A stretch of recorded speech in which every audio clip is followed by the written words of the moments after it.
All right. Type when you guys can hear me and make sure it sounds and looks all right. It should be good to go, though.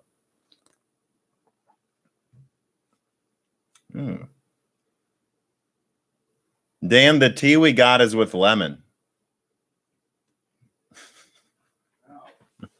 That's okay. That's good.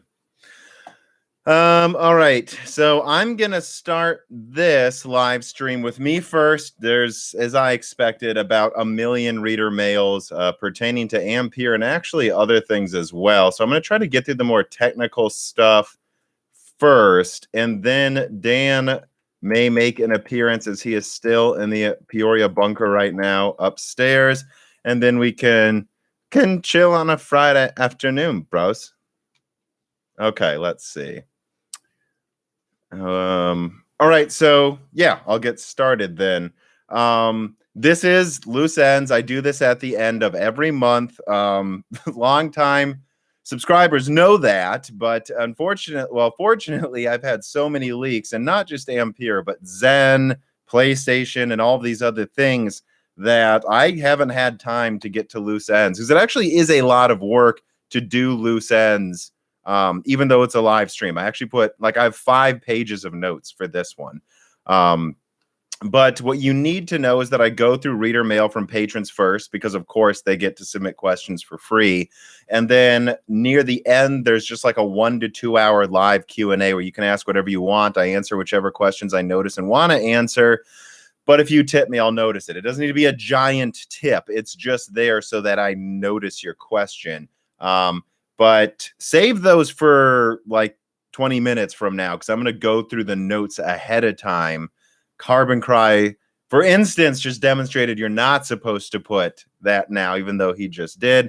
I've looked into the Pikachu emoji, and I'm actually torn on if I should add it to the Discord, Carbon Cry. We'll get back to that later. But before I get into the reader mail, the one thing I do want to say right away is this. I mean, April and, of course, now the first half of May actually has been an incredible month and a half for this channel. And I mean, yeah, we're gaining a lot of subscribers quickly. However, the podcast is listened to a lot of people as well from the RSS feed. And I just want to remind you guys now that it is a podcast. It's not meant to be stared at. You're supposed to listen to it while driving, working, doing chores. And that you can subscribe to Broken Silicon on Apple Podcasts, Google, Stitcher, any podcast app. And right now we're starting to chart in the top 100 of Apple technology podcasts. So this is just a reminder. If you're watching this and you listen to podcasts, before you consider tipping me, pull up your podcast app and please subscribe to Broken Silicon, because if you do, I could see us, based on recent numbers on YouTube, charting in the top 10 of technology podcasts on Apple. So if you guys all who listen to Broken Silicon, and anyone who listens to this when it's not live, please, if you listen to podcasts, subscribe to Broken Silicon and give us a review if you have a chance. It really would, I believe, bring in viewers that aren't from YouTube. There's a lot of people that would see Broken Silicon show up in like the top 5 podcasts on Apple and go, what the heck is that? And give it a try. So just a reminder, and I'm going to say it multiple times throughout this, because that's one thing I think I haven't emphasized enough, right? That could really benefit the channel much more than I think people realize. All right, let's get into it. Let us get into business. So what's the timestamp? I'll write this down, 3:52. So the first few questions are actually about consoles. I've actually organized the reader mail into like several sections. The first one being consoles. Fatboy Diesel writes in and he says, I bet you $100 that the Nintendo Switch successor won't have an MX250. Well, of course, I'm not taking that bet, but I think you mean, I don't know if you mean an Nvidia SoC, because I wouldn't entirely rule it out. And whatever they have, I mean, I guess I don't know, right? Maybe Nintendo would just wait for some type of Tegra SoC. But then again, I don't think there's been one updated since. Am I wrong? I don't think there's been a new Tegra SoC since Pascal. So, Nintendo isn't afraid to use outdated architectures. I think they need to wait for the next Tegra if they're going to use Nvidia. And if they are going to, I assume the next Tegra is going to be Ampere, right? I assume it's going to be Ampere when Nvidia refreshes it. So that's what I'll say about that question. Daniel Hyde also writes in and he says, would you bet $20 that the next Switch has Radeon graphics? So for those who don't know, you're allowed to bet me on our channel if you're in the Discord. It's not a literal bet, but if you force me to put money on the line, I'll be very clear about how sure I am of things. And I actually wouldn't place bets. I'd bet $10 it does. And I'm just a cheap person when it comes to bets. I'd bet $10 it has Radeon graphics, but I actually only think it's like a 60% chance, right? And it comes from some other rumors I've heard, actually. Nothing concrete from a Nintendo source. It mostly comes from other companies saying they're working on software for like mobile next-gen AMD APUs for a console. And I'm like, well, I don't think that's Nintendo or Microsoft. So I think more likely than not they will, but I wouldn't rule it out. And actually, the reason I wouldn't rule them out using Nvidia again, and the reason I wouldn't is Dragon Eddie writes in and he says, next gen storage and consoles episode, you mentioned that RDNA 2 will end up possibly in a Nintendo product. I don't remember saying that, but he says AMD's RDNA 2 GPU along with a Samsung Exynos-like CPU could be in the Switch. And that's something worth pointing out is that there are ARM-based processor companies that are starting to license Radeon graphics. And so that's another indication that Nintendo may end up going with AMD. Maybe they won't go with Zen or some kind of evolved replacement for Jaguar cores, but perhaps they would go with some kind of Qualcomm or Samsung APU that has Radeon licensed graphics, right? See, I could say that too. That's why I would make a slight lean towards Nintendo going with AMD in the future. It's not just about, Tegra being weaker or not being updated yet. It's about the fact that you can get AMD graphics now in both x86 and in ARM SoCs, right? So that's my bet, is that is what Nintendo will likely do. Of course, I hope they go with some Zen 3 Plus 5 nanometer APU. That would be awesome. And actually, it wouldn't be as expensive as you think, but I wouldn't place any bets on Nintendo getting that powerful. Although I will say this too, a lot of people are saying the Switch needs to be updated this fall to keep up with the next-gen consoles. I don't think the technology is there yet. The next-gen consoles are profoundly stronger than what we have right now. This is going to be a PS360 generation leap, I believe, if not bigger. If you think about it, like PS3 to PS4 was like a 10 times increase in polygon count. Not even 10 times. I think it was like 5 times for most games. And the Unreal Engine 5 demo, the PS5 demonstrated 10 to 100 times higher polygons, depending on how far you were away from the model. I'm sorry. Even if it's half that, we're looking at a much bigger leap than last gen, right? So maybe the consoles will be more expensive, but they're clearly very powerful. So what I'm saying is if Nintendo wants to keep up with next gen, I actually think they should design and launch whatever their Switch 2 is next fall. Not this fall, next fall, both because of what's going on right now in the world and because by then they might be able to get some type of, Zen 4 APU, even if it's a really weak Zen 4, like a half Zen 4. That's what I think it would take to keep up with the next-gen console's performance and at least get third-party games at like 1080p, 30 frames a second. Because if they don't wait that long, I'm sorry, the next-gen consoles are just too powerful. That's my opinion, though. I'm not placing bets on that. Moving on, Ziggity Zoogity writes in, and he says, do you think Xbox Series X will get a port of PC Windows that could run games at almost equivalent performance of the normal versions of Windows it will have out of the box? So I assume what you mean, Ziggity, is you're asking me if you think Xbox Series X will get some version of its SoC put in a Surface laptop or something, to which I wouldn't entirely rule it out. There's actually indications Microsoft wants to use some of these SoCs they're working on between multiple product types. So that's exciting, and I think that would run Windows. However, if your question is if Xbox is going to run Windows, everyone who's followed my channel knows that I thought they would put Windows on the Series X. And a lot of that just comes from two things, really. Me thinking it's common sense. I mean, for God's sakes, Microsoft is a Windows company. To not leverage Windows and all of your big devices is a blunder. Like, I don't understand what this company's doing. It would be like not putting iTunes on an Apple product. I mean, how stupid do you have to be? But I don't know. They keep doing it, so maybe they won't. I still hold out hope, though, that the next-gen Xbox will have some version of a desktop mode, even if it's kind of like Windows RT, where you can only use Microsoft apps or things from the Xbox, the Microsoft Store.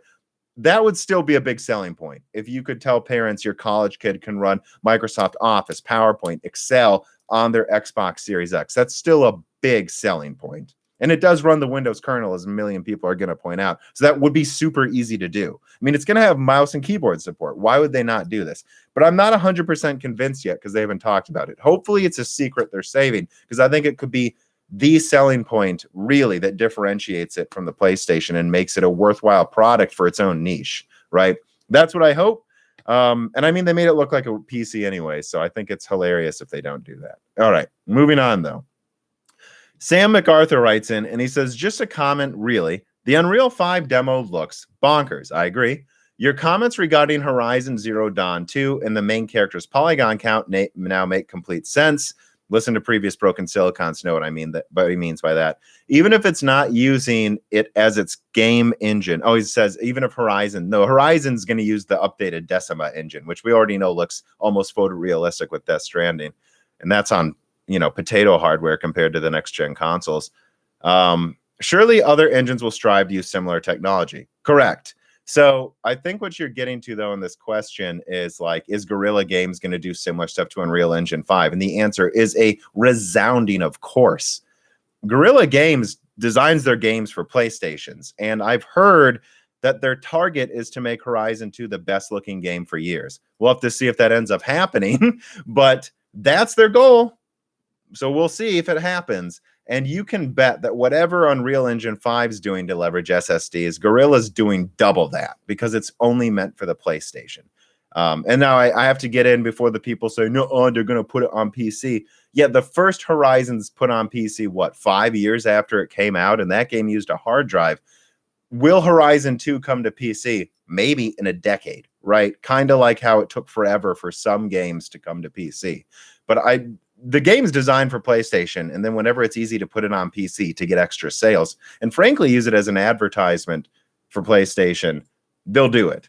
But Guerrilla will do double whatever Unreal is doing because they only have to design to one console. And in fact, Killzone Shadowfall had ray tracing demos on a launch PS4. I can only imagine what they're going to do on the PS5. All right, so that's all of the console questions. We will now move on to the more general PC reader mails, which we're about a third through the reader mails before the live Q&A for those wondering. And I'm not really reading your comments right now, so just know that that's 15, 20 minutes from now. All right. Nuke Vanilla writes in and he says, do you think that some gaming benchmarks can be misleading compared to real world performance? Yeah, I do. For example, a 9600K might show great averages in comparison to a stronger overall AMD processor, leading people to believe that a 6-core without hyper-threading is going toe-to-toe to the 3700X. But I think averages don't do well to indicate poor frame rate consistency during gameplay. I mean, yeah, I completely agree. And if you're not playing on a scrubbed test bench, I think the 6 threads could struggle even harder. And the big obvious thing that Steve from Hardware Unboxed covered, if you're not playing on a 2080 Ti in benchmarks, frame rate maxes begin to equalize against different processors. I don't think folks understand how these benchmark results can vary when they are making arguments for the lower Intel SKU forums. Yeah, I mean, I talk about this all the time. I completely agree. I really don't have much to add except that I agree, and just get ready for it. The 9700K is not going to keep up with maybe even the 2700X for more than a year. Like, you're going to see this happen. This happened with i3s. It's now already happening with 6-core i5s in some games. You're going to see it. This is the next gen consoles have 8 cores, 16 threads, and almost double the processing performance for streaming and assets from an SSD when you consider the co-processors. If you think you're going to get by with 6 threads, you're nuts. I'm going to do a whole video about this, though, and I'm going to consult people working on them. But whenever I get to it, I've got several scripts I've got to get through. The Ampere and Zen 4 leaks really delayed several things, but I thought you guys would be more interesting. So someone says, do you want to do karate in the garage? It's like, heck yes. All right, let's see. But again, no tips right now. Save the tips for 15 minutes from now. Cameron Alexander writes in and he says, with Renoir's performance bump over desktop chiplet Zen 2, when it comes to its single core performance, do you think a monolithic 8-core 16-thread Zen 3 APU could be the gaming CPU of choice? Yes, and I think a lot of people are emphasizing Rocket Lake right now. But as far as we can tell, Rocket Lake, I doubt it has the same IPC boost as Tiger Lake. Like Tiger Lake, right? Because again, I have to do this for people so they don't call me crazy. Like, remember, Ice Lake's like 10 to 20% higher. It's really 10 to 15% higher IPC than Sky Lake, right? And Tiger Lake should be about 10% higher IPC than Ice Lake, meaning Tiger Lake could have 25% more IPC than Sky Lake. And I've already seen some more leaks coming out saying what I've been saying since October, that Tiger Lake should have clock speeds pretty close to 14 nanometer chips. Think 4.7 gigahertz, not 5 gigahertz, but 4.7. And I'm sorry, 4.7 gigahertz, 25% higher IPC than Skylake. Yeah, that should make it kind of go toe to toe with Zen 3, except probably still boosting lower and mostly being for laptops. So I think Tiger Lake's impressive.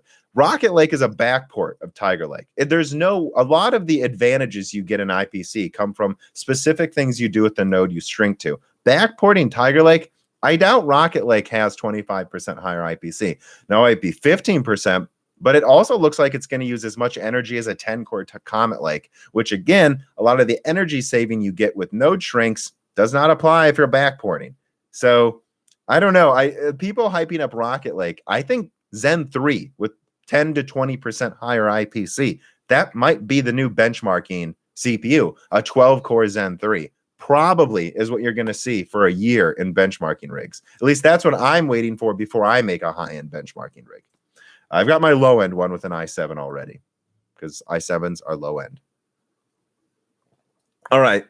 Blokes writes in, and he's actually adding on to the frame rate discussion that Nuke Vanilla made. And he says, it's even worse when you stumble into the problems that software capturing frame time graphs are not actually guaranteeing to represent reality, which I agree. I've noticed that it's nice that Digital Foundry actually, and Gamers Nexus, especially Gamers Nexus, shows the moving frame rate while they're benchmarking. That's better than averages, I would say. It's a lot of work, but if you're a benchmarking, website, you should really do that. But it's still not perfect. It's just not. And I've noticed some systems just feel smoother. Different architectures feel smoother. And I think what Blokes is getting to is he says there's no way to do a real, true comparison between taking, say, 10 people, sitting them between two systems, and saying which one they think is smoother. And I'm starting to agree, right? We're starting to max out most games at 100 hertz now. I really think that over time, it's going to turn more and more into it's just, what did the reviewer say? Did it feel smoother? Because you can show a frame rate, but sometimes I know it feels smoother between some games. And in fact, Death Stranding blew me away because it was 30 hertz, but it had such a stable frame time and motion blur that Death Stranding to me looked more smooth than a lot of 60 FPS games on console. So it just goes to show you how important frame time is. All right. Oglok writes in, oh, that was loud, sorry. And he says, you've talked about how in the near future, it will probably be necessary for gamers to have a fast NVMe drive for streaming in certain games. Yeah, and that's what Epic said. I'm telling you, hard drives dead this year. SATA drives will barely get you through next year. You're going to need a fast SSD by the end of 2021 for some games, I believe. I believe when they show minimum requirements, they will list the SSD on Steam. I do. Anyways, though, I do wonder, instead of having a 1 terabyte drive for those games, budget gamers could have a smaller, say, 256 gigabyte drive that acts like cache. Yes, I think you might be able to do that. And he also goes into my video about RDNA 3 speculation about putting SSDs on GPUs. And no, I think that's something people are maybe missing when they're worried that they're going to have to go out and buy a 2 terabyte, $400 SSD in a month. You're not going to have to. The games right now don't require it. So at a minimum, you're not going to need a super SSD until the end of this year. And then think about it, right? What do you really need? To download a game, you only need a hard drive. You can download a game to a hard drive and then load it into your fast SSD when you're playing it, right? That's probably going to be the solution for PC gamers. And it's not going to cost as much as you think. But this SSD future is way overdue. And in fact, both consoles I now know let you do that. Both the Xbox and PlayStation will let you like download games to a USB or something and then load it into the SSD when you want to play it. So again, I think people are worrying about capacity a little too much. It's not going to be that bad, guys. Hugsy Malone writes in and he says, why do you think AMD just released the Radeon Pro 7 with RDNA 2? Supposedly being less than 6 months away. Wouldn't you think a RDNA 2 card would blow it out of the water? Yeah, especially in machine learning, from what I'm told. Or does AMD just love rendering 7nm Vegas useless as quickly as possible? I mean, it was just I don't expect that Radeon Pro 7 and AMD just showed to be some major selling product. They do this. This is AMD's new strategy. Anytime their competitor is going to release something, they want to steal some of the spotlight. That's just what they do now. And if you look at like the 3300X, they didn't really need the 3300X. I mean, it seems like they might be stopping production of some of those 12nm CPUs sooner than expected. But like if you could get a 1600 for $80, I'd much more recommend that over the 3300X for 50% more money if you really care that much about saving money. But yet, releasing the 3300X allows them to completely make i3s in Comet Lake look stupid. That's why, that's why they're doing it. Someone's mentioning prices for SSDs. Oh, yeah. Yeah, no, they'll get cheap pretty quickly. Okay, and now to the Ampere part of this. So I do have some reader mails about Ampere, which I'm sure you guys want to hear more about. One thing I'll say before I get to these reader mails is I find it so funny how much people obsess over 10% differences that might happen in core counts or clock speeds or VRAM capacities. Those are things NVIDIA can decide whenever they want. Last minute, they can just decide 3080 is now GA102. I do not think they are going to make it top GA102. I think there's a small chance it could be highly cut down GA102 because I just heard they may cancel 103. But you have to understand that information are reported. What you should be getting out of it is the things I said about ray tracing performance, the things I said about DLSS 3.0, the things that I said about overall this lineup should be at least 50% stronger than Turing per tier. That's what you take away. Little things like 10 versus 11 gigabytes or 5376 CUDA cores versus 5120. Those things can be made last minute based on the yields they're getting before they start production and other things. And it's just so funny to see this. It reminds me of that Adored TV leak about Zen 2, where he got right chiplets, core counts, branding, strategy, and then people freaked out about a 5% clock speed difference. I don't honestly get it. And so that's just what I want to say is focus on the stuff I talked about that we haven't heard about before. I don't claim to be the first person to tell you the GA102 is going to be 5376. I saw someone on Twitter freaking out like I stole information. It's like, no, I just received the same information you also had. I don't know why you have to be the only person to have this.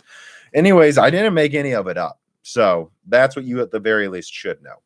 And some of it's already proved correct, by the way. Some people were giving me shit for saying Ampere will be used for gaming cards. We now know it will be. So shut up, trolls.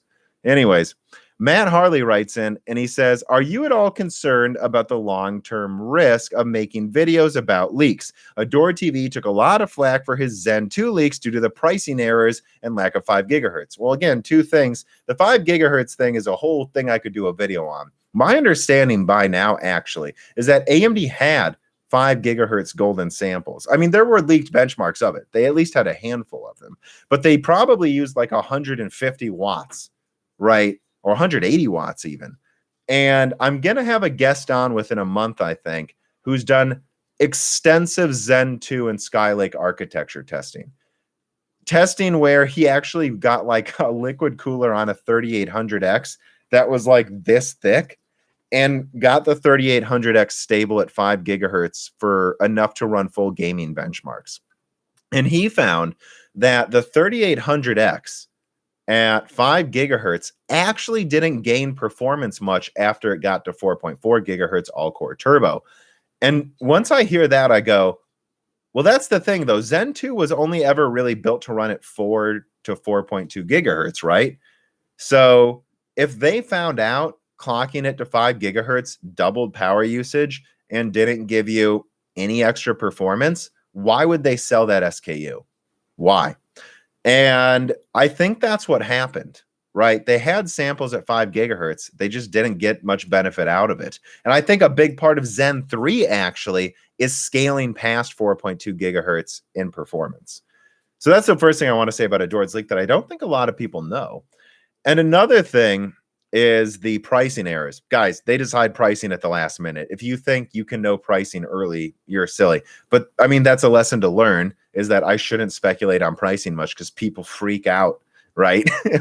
I mean, the pricing for Ampere is going to come down to how competitive RDNA 2 is. I think it will be competitive. But to answer Mac Harley's question specifically, I'm not really that worried about trolls. I didn't make up the information. I'm sure most of it's correct. Some of it's due to change. But the people that are going to freak out about a 10% clock speed difference aren't my target audience. If you're too stupid to get that prices are just made up at the last minute based on how competitive your competitor is, then I don't think you're meant to listen to these types of videos if you're going to get mad about that type of stuff. So I'm just not going to let that bother me. I'll do some arguing on Twitter if I think there's a legitimate, honest misconception, because I do want people to understand what I said correctly. Sometimes I fail to communicate something correctly. But if I see someone just, I mean, this guy arguing with me about Ampere where he like was just making up stuff and clearly had no idea what he was talking about, it's like, I'm not going to really engage those people as much anymore because I don't see the point. They're not my target audience. My audience is frankly my patrons and the people that are watching every day. And I think you guys are smart enough to know that the core count can change. The price can change. And I admit when I'm wrong too. Like I was wrong about Zen 3 having SMT4.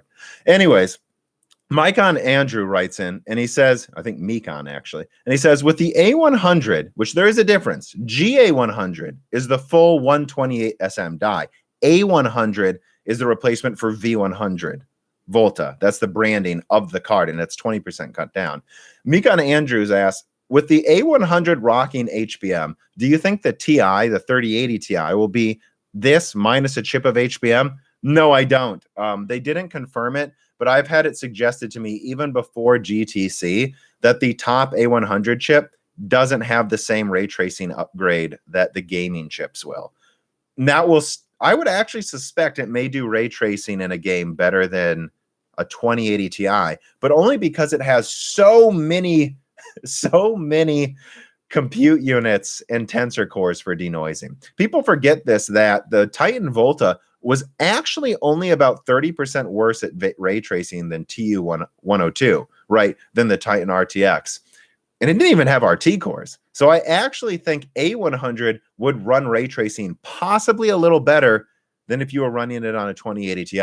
However, there's no way, if it doesn't have the new ray tracing cores with 4 intersections per core, there's no way it's going to do ray tracing even remotely as well as GA102. And if that's true, there's no way they're bringing a gaming version of that. Will they do a $3,000 Titan A? Maybe for budget AI researchers, which I plan to have an AI developer as the next Broken Silicon guest, by the way, guys. That I could see, but it's not going to be for gaming. It's really not. I think at this point, my speculation they may bring an HBM card to gamers is wrong. I think, and look, I admitted it, maybe they will. Maybe there's an HBM version of GA102 called a GA101. I wouldn't rule it out, but I think it's just going to be the full GA102 24 gigabyte for the Titan. That is honestly what I think. And I think that the 3080 Ti is just going to be a 12 or 11 gigabyte version of that, cut down by maybe 20%, since A100 was cut down by 20%, or maybe not 20%, probably cut down by like 5%. And then the 3080 non-Ti is either GA103, or if GA103 is canceled, it's a more cut down 102, I think, if AMD can compete. If AMD can't compete, might be GA104, might be the 104 die again. But we don't know, and I never claimed to know that for sure. I just know what they were planning from another leak, but that leak's months old. So, okay. Hope that clarifies things enough. And again, it's like, well, what if people like see your leak and get mad at you? It's like, well, they're not my target audience. The thoughtful people, there's 1.6 thousand apparently watching right now, which is incredible live. You guys are the ones who I know actually care about what I'm saying and will listen to this part of the clarification. The trolls on Twitter, they're not really probably have the attention span to understand the difference between what they're yelling about. All right. Nils writes in and he says, so Nvidia just announced a new DGX massive server GPU thing, 8 times A100 GPUs at a lower price, much higher performance than the Volta version. When I see this and the fact that they're using Rome 7742s, it makes me think the lower price is due to Nvidia knowing the market integrated CPU GPU servers is about to get really hot with offerings from both AMD and Intel. Intel has announced their system, or at least it's in development, but I don't think I've heard anything from AMD. Have you heard anything from AMD about competition for these, DGX server systems? So I haven't heard anything specific, but I really think Arcturus is coming anytime now. I think it's probably on 7 nanometer EUV. This is CDNA 1 architecture technically, and it's coming at the end of the year. I think so. The one thing I wonder, though, is if they're holding Arcturus for Zen 3 server so they can launch it as a completely new setup to compete with NVIDIA. Maybe. That's kind of what I'm wondering. So that's what I would say about that, is we've had Arcturus leaks for over a year. So the thing's got to come out by the end of the year. And again, it just wouldn't surprise me if Arcturus is announced in a week. I don't know, but we'll see. And the other thing I'll say is the fact that A100 is way cheaper than Volta, and yet over twice as good as Volta at certain tasks. Like I had the AI developer I've already talked to a little bit tell me A100 Ampere for AI research is going to be incredible. The fact that they're charging less than Volta tells you how much NVIDIA thinks they're going to have competition from AMD soon. And I think that should tell you that they might charge less than Turing for Ampere. It's, again, something I have to emphasize. Yes, Ampere looks impressive, and I'm excited and considering getting it if it can cut down on my export and render times. Again, well, I mean, of course, it will be stronger at it, but if it's like twice as good, 3 times as good, then I might just have to get an Ampere card for work, right? Having said that, I'm not sure RDNA 2 won't be just as good. And the fact that they're charging this much less for A100 should hint that they're willing to charge less for these next generation Ampere gaming cards if AMD is competitive again. They were just milking when they could. They have a responsibility to their shareholders to make as much money as possible. I think they overcorrected. I think Nvidia knows they overcorrected and charged too much, but that's why they did, and they'll charge less again if they need to.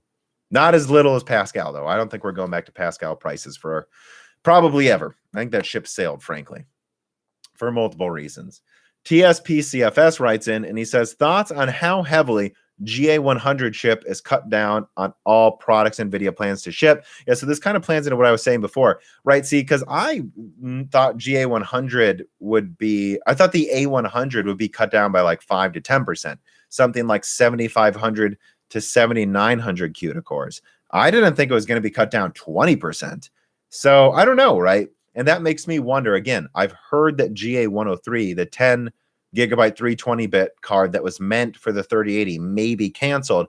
That makes me wonder if the reason they're canceling that is because they don't think they can make a die that big well on Samsung 8 nanometer, and they just want to make more of GA102 on TSMC 7 nanometer and cut it down. So full 102 for the Titan, almost full with 12 gigabytes for the 3080 Ti, and then like 320-bit, 10-15% cut down for the 3080 non-Ti. That's kind of what I'm wondering is going on right now with how cut down A100 is. But I don't know for sure. It's just speculation. One thing I do need to emphasize, though, is that the A100 was always going to be N7, TSMC 7 nanometer, non-EUV. That was always the design. And NVIDIA was considering, and is probably still considering, multiple nodes for the rest of the lineup.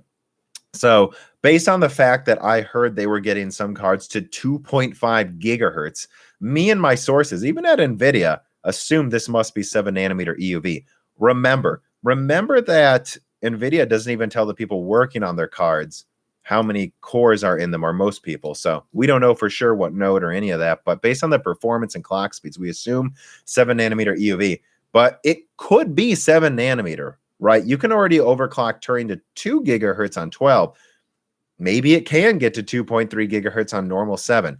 If so, I don't know. Ampere is going to be hard to compete with, especially once they put cards on 7 nanometer EUV. God, I don't even know. Could they get to 2.6 gigahertz? Who knows?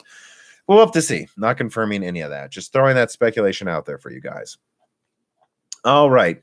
Doomberry writes in and he says, so it looks like Nvidia Ampere is on N7 with a non-EUV process. This is like a result of Nvidia's late booking. Maybe if it is on N7, yes, maybe they're going to 7 nanometer to mass manufacture quicker because they know they can't wait for EUV capacity. Frankly, because AMD's buying up all of N6 and N7 and N5 capacity right now. So Nvidia knows they might just have to put more of their dies on 7 nanometer, make them bigger, and launch them sooner. I really think Nvidia's worried.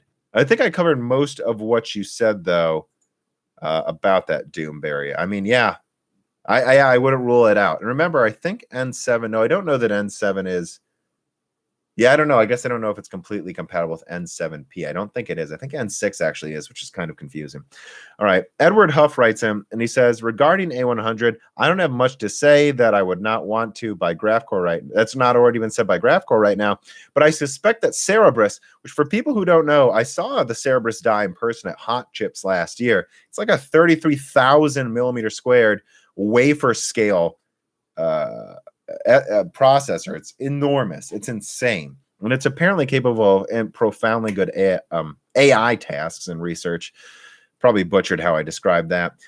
But he says it could end up being vaporware because A100 looks like in a server setup, it might be able to compete both in cost and square feet it takes up. I haven't actually looked into this yet. It's something I want to. But I'll just say this about your question, Edward Huff. When I talk to people, other people who work in the industry about what they thought of Cerebras, everyone said the same thing. Wow, that's impressive. We wish them the best of luck because we would love to see 33,000 millimeter squared things more often. But Carbon Cry says GA100 is N7P confirmed and they're fully compatible. No, I thought I saw N7 on their press release. If it's N7P, that tells you, yeah, I guess I can believe it. Then at that point, I'm starting to lean a little bit towards it not being 7 nanometer EUV, which if they're hitting 2.5 gigahertz on non-EUV 7 nanometer, that's insane. Then again, the PS5 is hitting 2.2 gigahertz, so it's entirely believable by me. Anyways, though, going back to what I was saying about Cerebras and A100, all of us not me actually, because I was definitely greener at the time. But when I asked more informed people at Hot Chips what they thought of the Cerebras wafer scale chip, they said, we hope it works. We would love to get, 5,000 millimeter squared chips in the future. That they look great, but we give it a 10% chance of working out because it's just so hard to compete with AMD, Nvidia, ARM, even IBM now. And that's all I can say is that I wish Cerebras the best of luck because they're really trying something incredible. But everyone always said, we hope it works, but we're not sure it will. So that's all I can add to what you said, Edward. All right. Chris Fairbanks writes in and he says, what do you think the launch of Ampere and RDNA will do to the current GPU market? I wanted to answer this question. This is a good one. Given the apparently huge increases in performance, do you expect the value of current and previous gen graphics cards to drop significantly? Yes, I do. I don't really see RDNA 1 dropping in price massively, and it's because they're already reasonably priced, right? The 5700 is like, I think prices have gone up recently because of what's going on right now with, just everything's screwed up, but the 5700 is like a $300 card. The 5600 is like a $280 card or less. They're so close in price, but they cost almost the same to make, frankly. And so what do you expect to get a used 5700 for? $200? Sure, that's fair. And maybe in a year, a 5700 will be $150. I don't really, which would probably line up with what the 6500 XT RDNA 2 card is anyways, right? So will RDNA cards lose value? Sure, but it's kind of the same as Vega 56 at $200. I mean, that's expected, right? Vega came out in 2017. It's aged incredibly well, and it's like half the price 3 years later. That's what I expect out of RDNA. Turing, fourth the price. Turing's going to become RDNA 1 prices on the used market, I believe. And here's why. So look at the 2080 Ti. I really wouldn't rule out, again, put things in perspective. I pointed this out in my Ampere video, my big one. The 2080 Ti is only like 40% stronger, 35% really sometimes it's not that much stronger depending on the game. It's only like, let's say 35% stronger than the 5700 XT. So that's like a 2070 Super. Okay. 2060 Super is only like 10% weaker than that, maybe 15% weaker. If the 3060 uses the 104 die, right, not the 106 die this time, and it's 50% stronger than the cut down 104 die from before, it's going to be as strong as a 2080 Ti, or at least within 15%. And it will probably do ray tracing twice as well as the 2080 Ti, at least a little better, I would think. So if AMD is aggressive, and they might be, and RDNA 2 is good, I don't know. I think the 3060 will be $350 then. So what do you price a 2080 Ti at? Maybe it's 10% better at rasterization performance, but 30% worse at ray tracing. It's not new. I don't know. I think 2080 Ti is for $300 in a year. That's what I think. And I think the 2080s for $250. I think these cards will not hold their value like Pascal cards did or Maxwell cards did. But Maxwell and Pascal cards were massive upgrades in performance. Maxwell was, if you have a 980 Ti, you're still good. That's not what Turing is. My sources, one that is at Nvidia, it compares it himself to Kepler. He certainly doesn't dislike Nvidia. He likes Nvidia. He compares it to Kepler, guys. That's all I really have to say about used prices. Take this as a warning or don't. I don't really care. I didn't buy Turing. All right. So that's all of my Ampere questions. What are we at? 42 minutes. Hey, Dan, you want to join? You want a beer?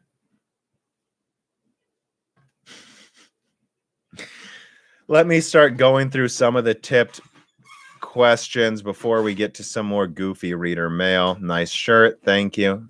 Whatever you want, Dan. The regular. Screw you, Wendy. That's Dan's dog.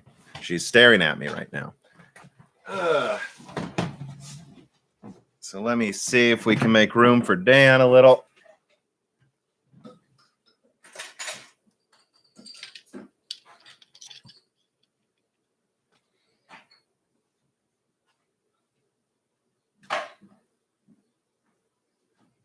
What's up, brah? What up? All right, so Dan is here. I put a section for goofy reader mail. Try talking, Dan. Can everybody hear me? Hopefully. We're just going to kick back, brah. This is actually the last one Dan will probably be here for quarantine. Yeah. Unfortunately. Yeah, I probably wouldn't be back again until like Christmas time, I would think. I don't know. Or we'll see, or Thanksgiving or something. Yeah, we'll see. You were there for the last one. So, yeah, this is the last quarantine Q&A. Hopefully a month from now, this things open up a little bit too, and it's not so much of a quarantine situation. But anyways, let me see here. Does the Xbox have comparable I/O to the PS5? Comparatively weak. That's my answer. Loving the content. Could you plug on camera and social media? Well, I'm not gonna. I don't know what the Hickmick is, but I said your name, so that will be the plug you're getting. The app being Instagrams. Hickmick on Instagram. Well, there you go. I'm sure someone will look you up now. Carbon Cry confirmed that GA100 is N7P. Yeah, I actually looked that up when I heard it. I was like, oh, I don't know. Did you verify it? Yeah, I don't know how I misread that. But NVIDIA's own website said N7. Oh, well, that's what confused me. But so with that in mind, if the PS5 can hit 2.2 gigahertz on N7P. I don't know why we should doubt a desktop card hitting 2.3. The only thing I would say is it's a bigger card, but yeah. That's true. Kind of. Yeah, it is. All right. Let me see. I'm going to save some of the reader mails. Let me see what they said they can hear Dan. Sounds fine. Okay. Awesome. All right. We have some more reader mails before we get to the tipped questions. We're not quite to the live Q&A yet. So save it. Silence is Golden writes in and he says, Tom, I hope you can check about monitors again. I pre-ordered 2 Eve Spectrums, the 240 hertz IPS option. Oh, those are the ones they delayed, by the way. I work remotely, code for my day job. One of your guests said that he thought high refresh rates for 1440p was the sweet spot. Have you changed your mind? Nope. I think 240 hertz is insanely hard to run, and it's not going to be easy until like Zen 4. Yeah, I mean, I feel like we've talked about this a bit. Ad nauseum. Yeah. The only thing Hardware Unboxed definitely convinced me of is kind of changing how I think about it. It's not so much that you should choose 1080p over 1440p. It's that 1080p is becoming irrelevant and 1440p is already basically as easy as what 1080p was to run a couple years ago. Yeah. Which is one decent way of looking at it. And I think 1440p is going to be one of those forgotten resolutions because it's kind of just an intermediate between 1080p and 4K. I mean, it's going to be like 900p. You see it. Yeah, that's true. It's not forgotten, but and so yeah, Cortex said that in his 5500 XT review. He said that the title was, is 1080p even relevant to talk about anymore? And I don't think it is. When a 5500 XT for like 150 for the 4 gigabyte version can do 1080p at 100 hertz, why are we still talking about this? I really don't know. CPU benchmarks for some people, I guess, but that's about it. Yeah. So that's honestly my answer, is that I just don't think that 1080p is worth worrying about much anymore. And that 4K, the consoles are going to do it 4K 60. We already know there's going to be games with 120 hertz options. I'm just like, it's not going to be as hard to run. Ampere is going to have substantially higher performance, and RDNA 2 is supposedly it should double performance of the 5700 XT. I just think 4K isn't going to be that hard to run, even with a $300 graphics card in a year. I don't. Yeah, you would argue it's not bad now. Yeah, Dan games in 4K. Not bad, depending on who you ask. I have to turn down settings. I can't. But it's like 80% resolution scale, and you don't care that much. Yeah, exactly. And I do want to emphasize that again. I really think next-gen games might all be running at like 1800p intentionally, so they can use stream in higher poly models and 8K textures. I'm really especially with the PS5. That's what I'm starting to get the impression of. Yeah, we'll see. I heard, but I don't think anyone will care. The only thing I don't like is I heard some early stuff saying, I think Valhalla, they said might run at 30. Assassin's Creed Valhalla might run at 30. Yeah, on Xbox as well, despite having that's fucking both. 2080 Ti. That's Ubisoft's fault that they can't make a 2080 Ti run. I just hope the 30 FPS standard dies next gen. But let's keep in mind, it's hard to run a lot of Assassin's Creed games with a Titan RTX past 30. Yeah, that's true. Like, not a good track record. That's my answer to that. Carbon Cry writes in and he says, when are we doing a Bannerlord community multiplayer session? I probably played the Warband multiplayer before. I don't think I haven't even touched the Bannerlord multiplayer. I play Mountain Blade for the single player. Yeah, me too. But I don't know. I'm not really into the streaming thing too. I like playing games by myself now. Yeah. Alone, drinking in a dark room by myself. Yeah, and crying. Usually crying. All gamers are crying, I think, though. Fatboy Diesel writes in and he says, Tom, considering your background in the automotive industry and your current PC channel, do you ever consider doing Jay's 2 cents?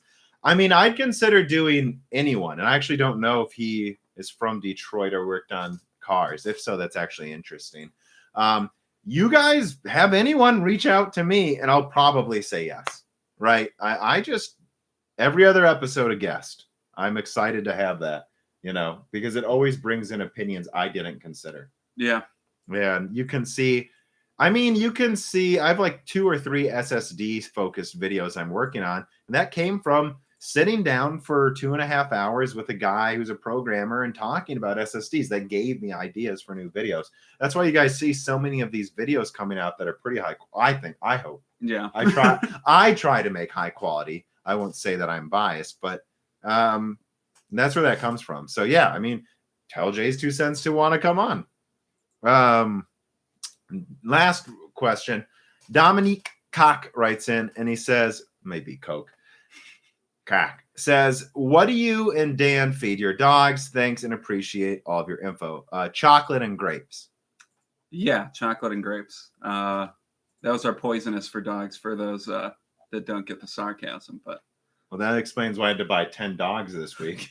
Yeah, Tom actually does just get a stream of dogs that looks identical. Look exactly the same. The one in the background. Well, so it's actually a prestige situation. I'm actually doing magic tricks where I'm cloning the dogs and then dropping them into a pit of chocolate and grapes. Yeah, it's a weird system, but I mean, it keeps a fresh supply of dogs. That's why her coat looks so new. It is. Yeah, it's always a new coat. No, I mean, I don't know. Whatever a 5-star rated food is, I actually look up dog food reviews, and I've just been buying the same brand for 3 years from Amazon. Yeah, I actually can't remember the brand I get. I just know what it looks like, and that's what I buy. But yeah, joking aside, we actually do look up healthy food for our dogs because we care about our VVs. Yeah, I want my dog to live for a long time, so. I don't. Oh. I don't know. I mean, another month. Yeah, at least, but. Okay, and now we're to the live Q&A, but I have some tips I've already got to get through. Let's see what we got. Curtis Ellis, do you think RDNA 2 will have dedicated hardware and codecs to compete with Nvidia's NVEC? I don't know. I've heard that RDNA 2 is incredibly good at machine learning, better than people expect. So with that in mind, it's not like they're just using tensor cores. So however AMD is competing with tensor cores, that's what they'll use. My answer is then probably yes. Yeah, I mean, I don't have really much to add to it. We'll probably see soon. I mean, I imagine they're going to have some unveiling in the next few months about what RDNA 2 is. So yeah, and I think I have to keep emphasizing this. I'm excited for Ampere, but I'm also excited because what I'm seeing is what I'm told AMD is going to try to compete with. I'm not sure I'm getting Ampere. Sure, I would love Ampere to come out and show export times 5 times faster than what I have now so I can insta render things. And then I'll just get a Titan then since it's for work maybe. But I wouldn't rule out AMD just making something 90% as good for half the price. And if they do, I'll choose AMD. Right? Yeah, we'll see. But if they don't, I'll choose the better product. I think I put Nvidia on desktop in timeout long enough that I'm not afraid to buy them. Not buying EVGA though. No, still would need to be convinced to get EVGA. Oh, EVGA is in like a 2-decade timeout. Yeah, EVGA is fried one of my mining rigs. We've had like 10 cards break. Yeah, I'd be open to Nvidia anytime I thought they made a card that was worth getting at the time I wanted to get it. But listen to my PC Origins Broken Silicon and listen to the one we just did with Dan's Origins if you want to know what our problem with EVGA is. And that I will plug again. If you're watching this, there's 1.5 thousand people. Subscribe to Broken Silicon on Apple Podcasts, on Stitcher, whatever your preferred podcast app is. Right now, we're in the top 100 technology podcasts in the RSS feed. If everyone who watches this video were to subscribe to Broken Silicon and start listening to it there sometimes, I'm confident we could get into the top 10 technology podcasts. And if we did, there's a lot of people that would take notice and go, who the heck is this podcast? And start listening. And that will bring in more people that aren't just from YouTube. But anyways, let's see. Vasu Sani writes in and he says, how will the RTX 3000 series perform in laptops? Probably very well. Yeah, it's just a matter of power, right? Yeah. Any substantial increase over the 2000? Oh, yeah. Oh, I mean, it's going to be, I think Ampere and mobile could double performance per watt. Yeah, that's true. Like, I think it's going to be better than desktop. And that's why I'm like, again, I'm excited for the Cezanne APU. I'm excited for Zen 3 Plus APUs that are supposedly coming first half of next year. But I don't know. If there's an MX550 that has like an Ampere 1024 Q to core thing that can do ray tracing, and it's twice as strong as a Zen 3 Plus APU, that's what I want in my laptop, but I also want an AMD processor. Yeah, definitely for the time being, at least. Yeah. Unless Tiger Light. Yeah, we don't know how good that will be yet. Do you have a guide on undervolting the HP Envy? Yeah. Yeah, I have two. I have one for the MX250, and then I have one, and it was done on an Envy. And then I have one just that's a review of the HP Envy. Mike Farino. So just look up go to the reviews playlist on the YouTube channel. They're right there. And done. All right, and now we're caught up for anyone who wanted a tip for questions. Dog bandwidth level HBM2E. No, DDR2 bandwidth for our dogs. My dog's clocked pretty high though. For yours is DDR2, clocked incredibly fast. Yeah, you're right. Yours is, yeah, that's true. Yeah, yours is like GDR7, but it's like half a gigabyte. Yeah, and there's probably like a lot of artifacting or something going on with her. I don't know. Dan's dog is very goofy. Yeah. You should have brought your shirt. Dan has a shirt with his dog heads on it. Yeah, I should have. But... that was Carbon Crime. We have another tip, I believe. Yes. Lasse. Oh boy. Lasse Brudeska Vikas. I tried. Says no real AMD Pro CPU benchmarks exist. Why? So I don't know if you mean the Pro version of like the 3900, which would probably be just about the same, or if you mean for EPYC chips. There are some benchmarks for EPYC chips. I've seen reviews of EPYC systems. They're out there. There's a couple websites that are like third-party reviewers for that. I mean, yeah, it's just the, I don't know, Threadripper and below tiers are the more consumer-facing product. So that's what websites are going to focus on when they review stuff. But I know there are websites that review EPYC chips, and I specifically think Phoronix, which is a Linux website, does, which would make sense. Yeah. I think so. Don't quote me, but I think they're out there. All right, let's see. Oh, we have, okay, another tip. Camilio10 says, why wouldn't the Unreal Engine 5 demo be possible on the X? Well, I think it is possible on the Xbox Series X. So I just want to be clear that I think it is. Having said that, I'm working on a video. I spoke to a developer today about the Unreal Engine 5 demo, and I wouldn't say it's 100% that it can. It sounds like there is a slim chance that demo was specifically meant for the PlayStation 5 to emphasize the PlayStation 5's features. Yeah. Could the Xbox run it? Technically, yes. I'm sure it could. Would it run it as well? I don't know. But if you made an Unreal Engine 5 demo for making the Xbox look good, I mean, yeah, you know what I mean? Because that streamed in assets quickly that were high polygon count. That's what the PS5 is going to be good at. Yeah, that's what I was about to say. It's the point was like you saw that flying section. That was just to show how fast they could stream in assets. Yeah, and again, and as to why, let's say it couldn't run the demo. Officially, my opinion is it can. Let's say it couldn't. The reason it can't run the demo is because its I/O controllers are less than half as powerful. It has less than half the bandwidth. And it also doesn't have 6 tiers of organizing data. It has, to my knowledge, 2 to 4.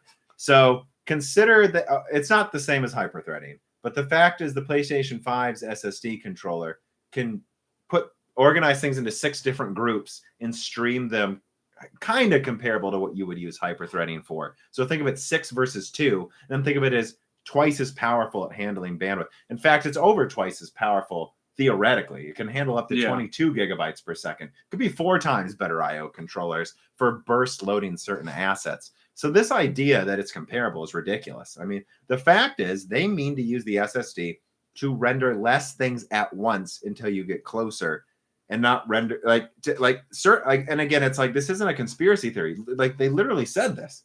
Like sometimes when I ask developers questions, they just send me time stamps to what Cerny said. They're like, "How does this work?" And he's like, just watch the video again. He said, the fact is they want to be able to load assets faster than you can turn around so that they can render half as many things as once. Yeah, and now Tim Sweeney didn't say exactly that, but he's talked about that type of thing when referencing his Unreal 5 tech demo. So we know this is some real thing that is going to be implemented on the PS5 to an extent at least. It's not some magical conspiracy that doesn't exist. Yeah, it's very vindicating, though, that from the beginning I said I know someone who worked on the PS5, and I've talked to, like, I don't know what it was, like 4 different developers.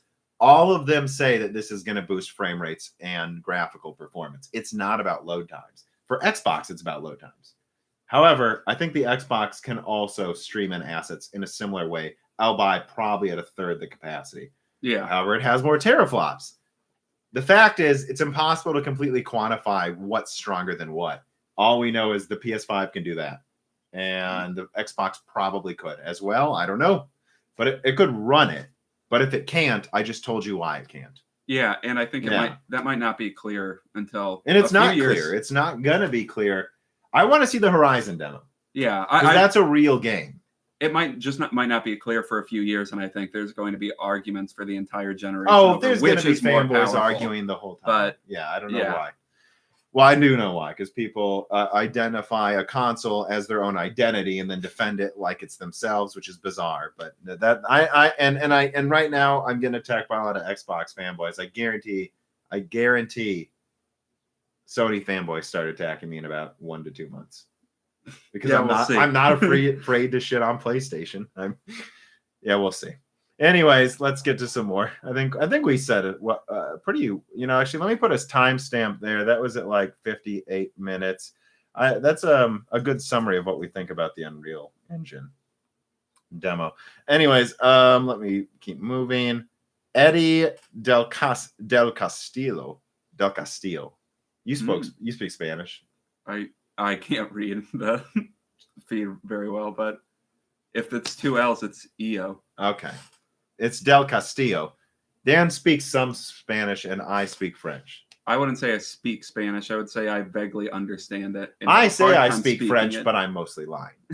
I'm currently running a first-gen Ryzen 3100 and 1080 Ti. Should I wait for June, July, maybe even August for Navi and AMD 6-chip boards? Are 4K monitors going to be a norm? Running 1080p at 144 hertz right now. I'm running 1080p at 144 hertz right now, and it's becoming a problem, for editing. So and again, I think some people think I just buy the expensive stuff. I don't. I used a 6700K till Christmas, and I was doing pretty intense editing sometimes. Yeah. So I'm a penny pincher. I really am. But I decided it's when I have free time. I have a week off. This is when I build the 3950X system. Something better comes out. Oh, well, this is when I have free time. And I should have had a 2700X or a Threadripper system a year earlier. I should have, but I didn't because I'm a penny pincher. Same goes for Radeon 7. The fact is, it's my favorite color, so that was a tiebreaker on the Radeon 7. But I fully intend to hold on to this Radeon 7 for maybe another 2 years, maybe till RDNA 3 or, I don't know, Hopper, although Hopper might be a Volta replacement. Yeah. But what I'm saying is I still use 1080p 144 hertz too, but it's going to be like the 3950X, I think, this Christmas. I'm just getting a new monitor then because I do think that's what's coming, and I do think 4K will be the norm. The Eve monitors will pull prices down. The reason I haven't pre-ordered any E monitors yet is if you look around, there's AOC and Asus monitors already that have dropped from $2,000 to $800. So by the time the Eve monitors actually ship, I expect better monitors from AOC, Asus, and LG. I do. That's what I'm waiting for. And I'm sure going to get one.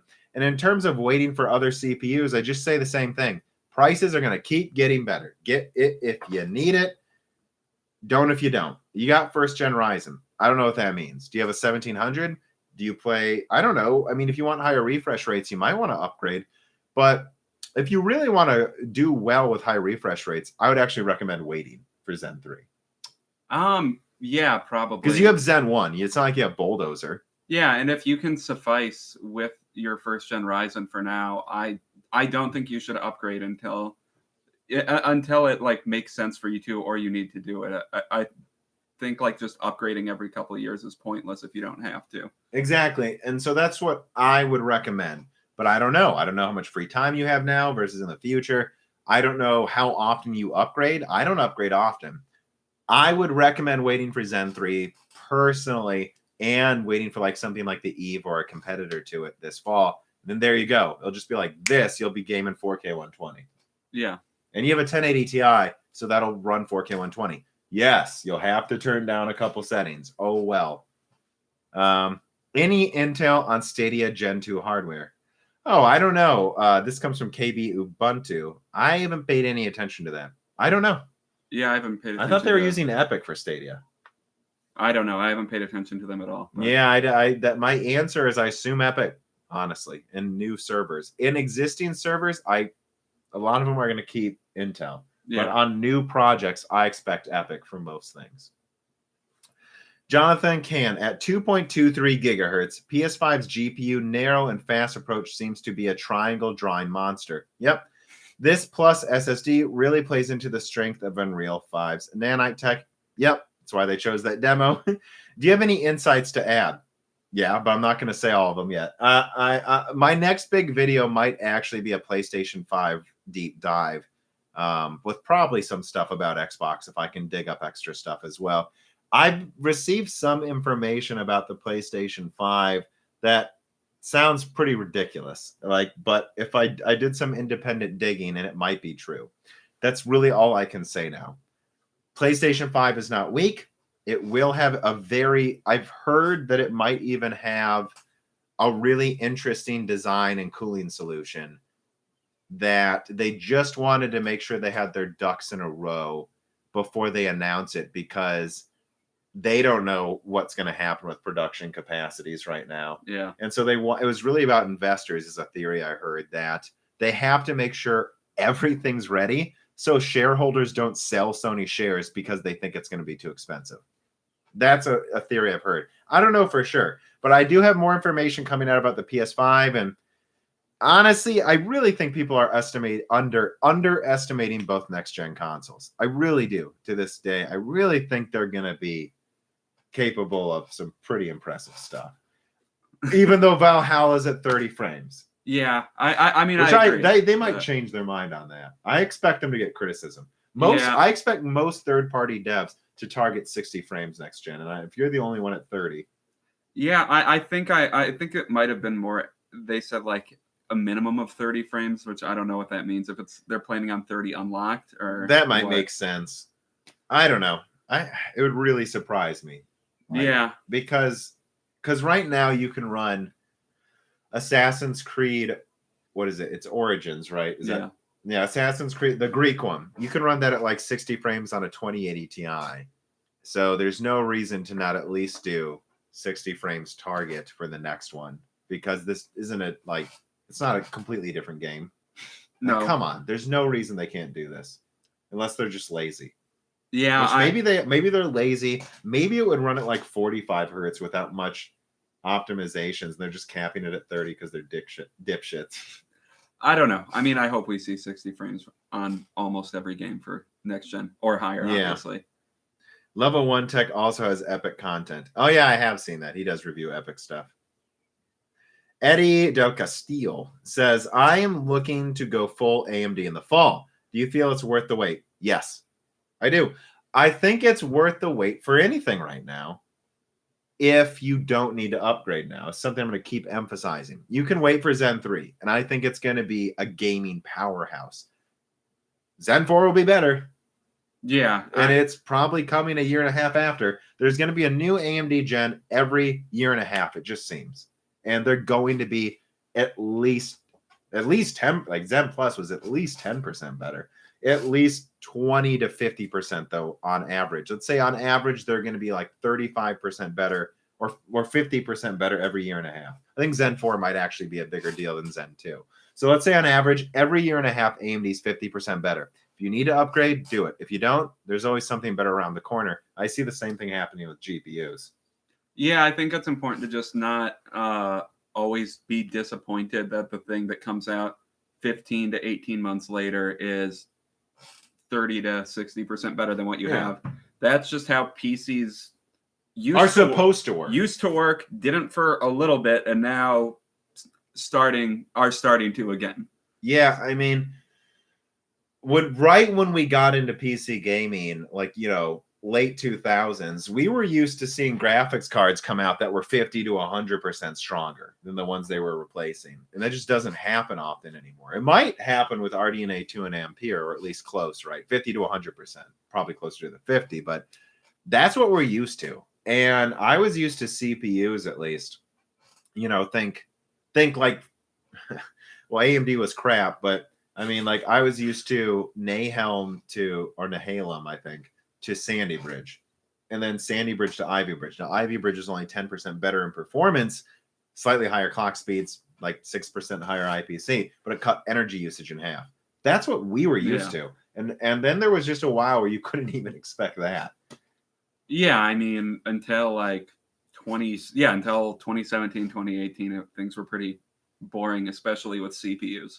So I don't know what else to say, right? It's like, this is how things are supposed to work. Things are supposed to get better, a lot better. Maybe not doubling transistors every year, but 50% better every 2 years or a year and a half. That's how this is supposed to work. And I just think there's a lot of people that got into PC gaming in like 2015 because they were leaving the consoles, and now they're used to this 10% thing and buying Sandy Bridge and not needing to upgrade till Zen, and then going, my 3950X, I don't know, I think it's like $700 now, maybe even a little less on some websites. Yeah, that sounds right. And that's a flagship product that Intel can't compete with, and it's already gone down in price a little. And I'm sure if I were to buy it now, it would be better yields. Oh, well. Yeah. I don't care. I needed the 3950X when I needed it. That's why I just say don't buy unless you have to. All right, let's see. Don't rule out an Nvidia, though. And, if they got Tiger Lake on desktop, that's what I say when you say full AMD. I always look at both sides, I think. Carbon Cry tipped. Any info on Amazon Tempo? Make sure I didn't miss anything. Oh, boy, I think I did. Oh, yeah, I did. Oh, man. Okay. Yep, okay. I don't know why Google does this jumping around thing. Dan Allman writes him, and he says, IPC is an enigma. Ever thought of doing a CPU pipelining reservation system breakdown to contextualize where this number comes from? No, honestly, I don't. That's something I leave to Adored or Cortex. Yeah, I think that's more of another channel's purview, I would say. Could I do it if I wanted to? I think so. It's just, I don't know when I would do that. Would I do that a year from now? Maybe. But I've got like 6 scripts I've got to get through first, and I'm exhausted from the Ampere content. So it's just going to be a while. I like to focus on bigger picture stuff, clearly. Yeah. Like the market and strategies with different pieces of silicon. The nitty gritty inside an architecture, I usually don't gravitate towards, though I cover it when I need to. Right? Yeah.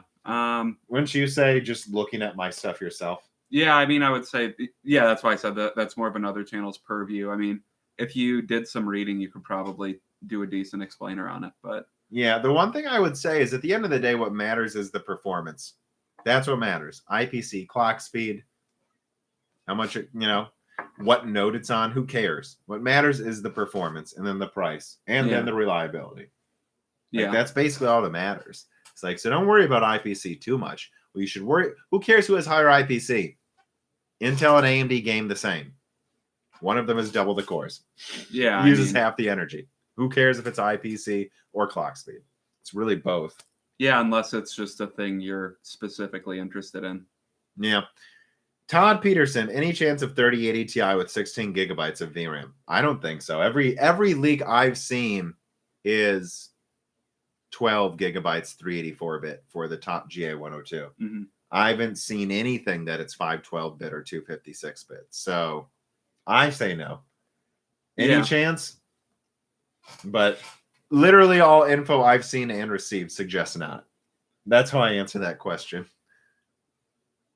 Nick Hilton writes in, I recognize this face from Twitter. Are people building PCs today with high-end NVMe drives screwed for these future games? I'm putting a 1 terabyte Intel Optane in mine, 2.4 gigabytes read. I don't think you would. What do you mean future game? This fall? No, you're not screwed. No, I mean, I think everything has to run. Well, I mean, according to Xbox's timeline for probably the next 18 months. I think that's going to cost them some third-party games. It could, yeah. I think that was and I still suspect. I have some people that have told me they don't know how Xbox will possibly enforce that. Like the last gen consoles are so much weaker. This is such an idiotic statement. Yeah, I don't. I mean, think if it's- Xbox actually enforced that, then goodbye to some games, you idiots. yeah, that's not a good policy to have. That's what makes me go, and I said this on Twitter. It's like Xbox doesn't even know what they fucking made. I think Like when you enforce support on Xbox One X, something with like a tenth the CPU, no SSD, and a GPU that's less than half as powerful. Well, do you understand how much stronger your console is? And when you say they need to make it work on the other one, I would say the same of some things Sony has said too, actually. But that policy doesn't make any sense. I mean, I think the only way that maybe they would enforce it is like their first party games, maybe for 18 months. But Then all of still their first party games are going to be walking simulators. Yeah, that's true. Which Hellblade. Hey, Hellblade had some combat. You couldn't even really die. Yeah, I know. And I liked Hellblade a lot. That's just something I would say when people say its graphics are impressive. I'm like, well, it's kind of just a long cutscene, but yeah. I mean, anyways, though, in terms of being screwed, no. I mean, look, they're gonna sell games to PC gamers, so I don't think there's any chance they don't run on your SSD. What you got to understand is this, specific to the PS5, but also the Xbox. The Xbox's Velocity architecture does allow it to address the SSD as its own pool of memory and stream in assets much faster than a standard SSD would, even an SSD with the same bandwidth, frankly. So the consoles, both of them, are going to be able to stream in less assets than normal to render. That's a free performance boost. PC gets around this by massive install sizes, massive RAM requirements, and making your GPU run twice as hard as it needed to. Yeah. So will you be able to play these games? Of course. They already said that demo would work on a 2070 Super and an SSD. Will it run as well as the PS5 did? I don't know. Your SSD is about a fourth the performance at best. So it's, people are going to have to come to terms with this. Yeah, I don't know. I mean, well, it'll probably perform at least fine for a couple of years, I would think. But you're going to play these games. And what I would say is, and this is a pet peeve of mine, are you interested in playing these games or are you a graphics whore? Right? Can you turn down resolution scale to like 1440p and just accept the consoles maybe running something 20% better? Like, because when people ask me that, it's like, dude, of course you can run the game. Of course. You'll be able to run the game.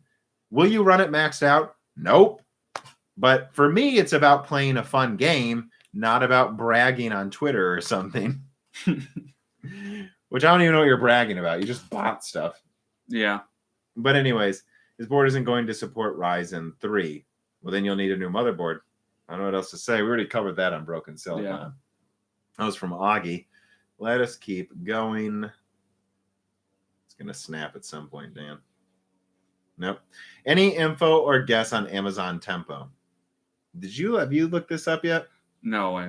This is the second time someone's asked me. Amazon. Is this their streaming service or something? Yes. Project Tempo. Yeah, I don't have any thoughts on Amazon Tempo. If they make good games, they make good games. I don't. And hopefully their deployment of streaming is better than Stadia's was. Yeah, because Stadia, I thought for sure would be better than anything. It seems to be the worst. Yeah, and people complain about like PS Now a lot, latency issues, and I've heard that is the least latency issues, although it does require only go up to 720p. That seems to be a decision. I mean, they know you can't stream anything better than 720p anyways. Yeah, it seems like Stadia overpromised.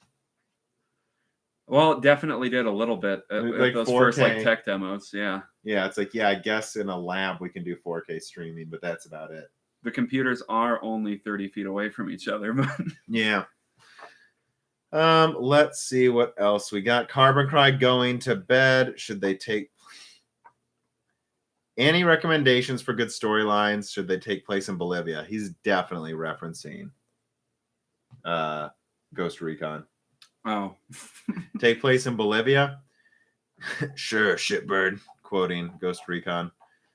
The game. Oh, okay, wait. And there it is, Dan. It snapped. All right. Arjun Rexha writes in, dude, monitor tech is developed lagging behind. I'm still waiting for high refresh rate, 27 hertz.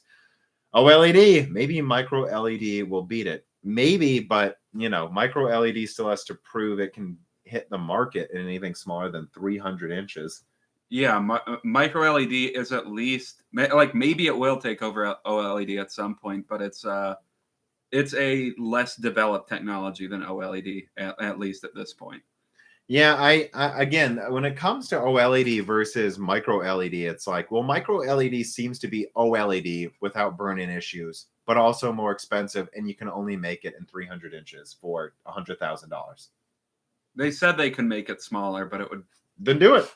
They would have scaling issues scaling production in any appreciable right way. But then this just reminds me of every new tech where they're just like, oh, we're gonna have quantum computers in 5 years. Oh, it's 2020. Okay, where are they? Well, micro LED is I feel like it's more based oh yeah on this something is real, this is but not quantum computers, but I'm just saying, when you say it's going to replace OLED, it's like, well, I'm not waiting a decade. yeah, I know. I'm saying we're definitely going to see micro LED TVs on the market at some point. I don't know what that maybe point within is. 2 years, but until then, I just think OLED is likely to be the standard. Now, if micro LED comes out and it's better, cool. I just need to see it to believe it.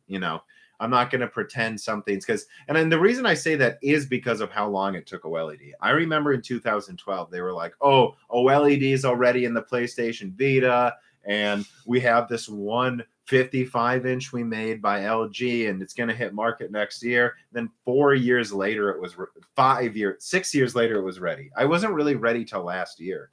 Yeah, I mean, there was still a lot of issues with it until, pretty much the TV the one got was like right there, one of the first TVs without a ton of issues that are related to OLED.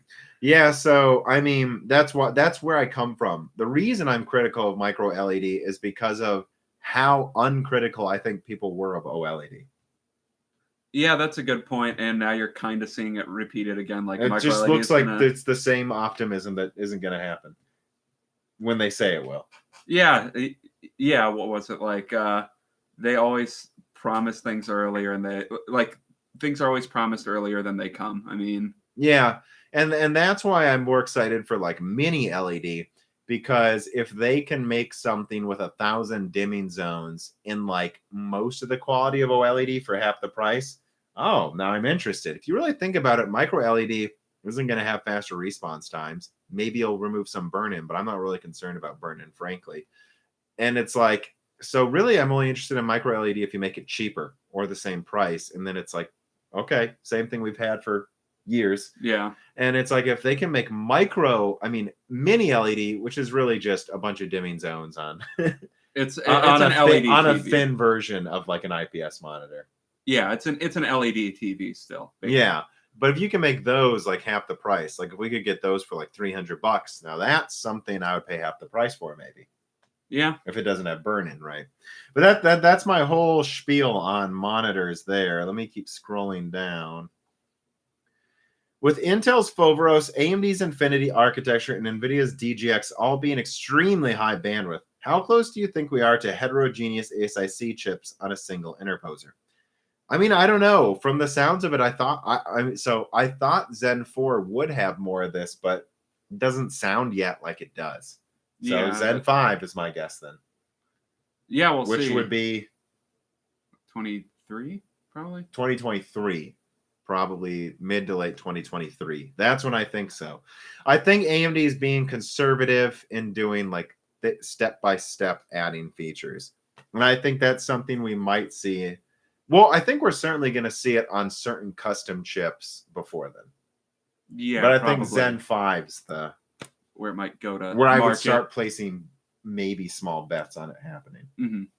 And 2023, that's also when you'll see probably Intel's new architecture at the earliest. So they might be already planning to do the same things. Mm-hmm. Yeah. You keep scrolling.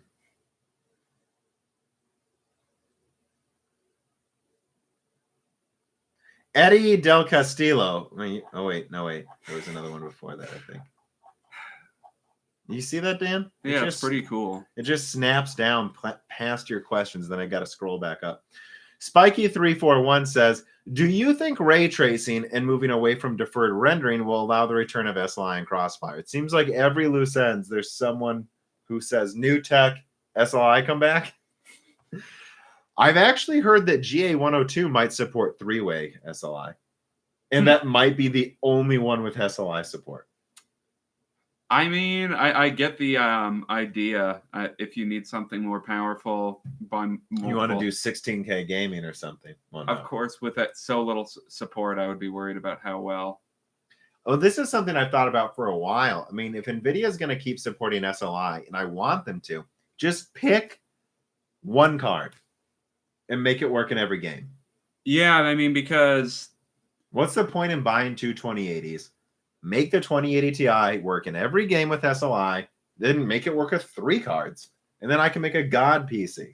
Yeah, because when it was more popular back in the day, everyone was just saving money with it. Well, why were they doing that? Objectively, for a business point of view, why would you do that? I don't know, because it doesn't work half the time. I think they just got in an arms race with each other. Yeah. Like, oh, you can support it with weekend too, and you saw these systems with like 3. God, I saw some pretty ridiculous stuff. Like I don't think the 6870 supported 3-way, but you'd see like triple 6950 Crossfire, and it was like $500, $600 in graphics cards, and in some games it was crazy performance. And in some games you had 6950 performance though. Right. So if you think about it though, in the games it worked, they paid AMD, let's say $700 total, and they're beating the 6990 by like 50%. Yeah. Well, AMD would rather you give them the more money. Yeah.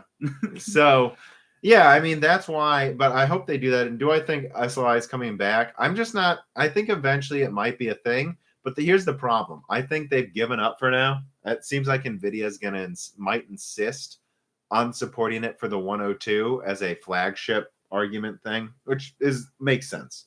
And maybe AMD will do that again too, although my Radeon 7 literally doesn't support Crossfire. Like AMD just said, we don't care. Well, yeah, and the reason I put was more popular back in the day in quotes was I think it was like what 5 or 10% of systems actually used SLI or Crossfire. It was less than 5. Yeah, it was like a thing that everybody always talked about they wanted to do, but no one ever did it because it didn't work that well. Oh yeah, you would always see that in builds on Tom's Hardware forwards. I want to make sure I have enough PCI lanes for Crossfire that I'm never going to use.